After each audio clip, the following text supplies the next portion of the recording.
Cancer is a devastating disease in this country. According to the CDC, more than 18 million people have been diagnosed with cancer. One of the main treatments for cancer is, of course, chemotherapy.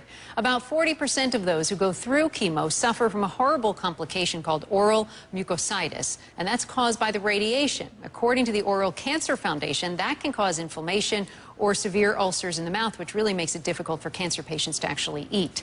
This is a major problem, and of all people, NASA has come up with a possible solution. NASA is here live in our studio for today's Big Eye segment. We have Robin Schumacher from Quantum Devices, who's going to tell us about a light used to treat the side effect, Dr. William Vaughn from the University of Alabama, Birmingham, and Andrew Keyes, who is the chief technologist with NASA's Marshall Space Flight Center.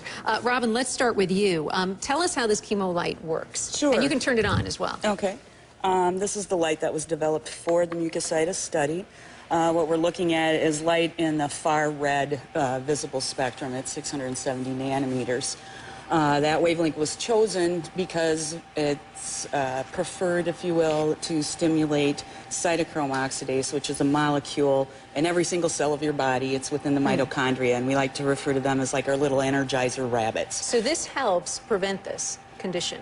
It helps it by stimulating cellular energy, and then there's this whole cascade of events like a photochemical reaction that takes place, increasing the body's ability to fend things like that. There's off. a little bit of a backstory here, though. How did this all come to be?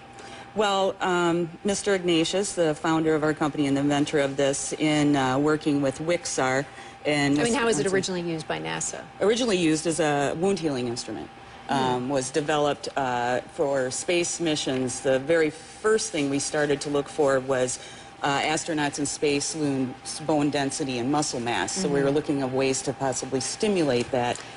And Dr. Vaughn, this is really used to help with this mucositis, is that right? Yes, near-infrared light creates a healing environment in the damaged mucous membranes, which results in lower pain scores and lower visible damage to the mucous membranes so that the patient can recover faster. Well, this is great news, obviously, for cancer patients who go through this. Is this FDA approved? I mean, when might we see this on the market? Well, I was talking to Robin about that earlier, and there are ways that it can be made available now that the FDA has seen the data.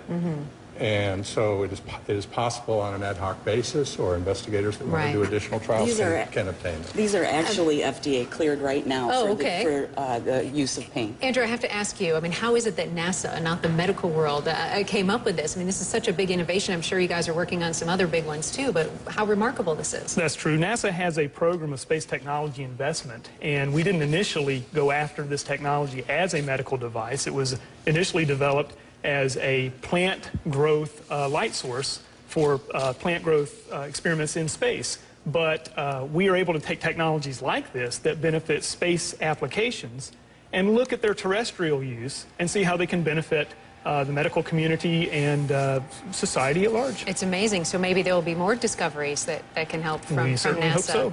That really is wonderful. We really appreciate all of you coming in and bringing your red light to show us how this works, and it's fascinating. Well, so hope to see it soon. Really appreciate it. It may look like the movies, but it's real. Coming up next in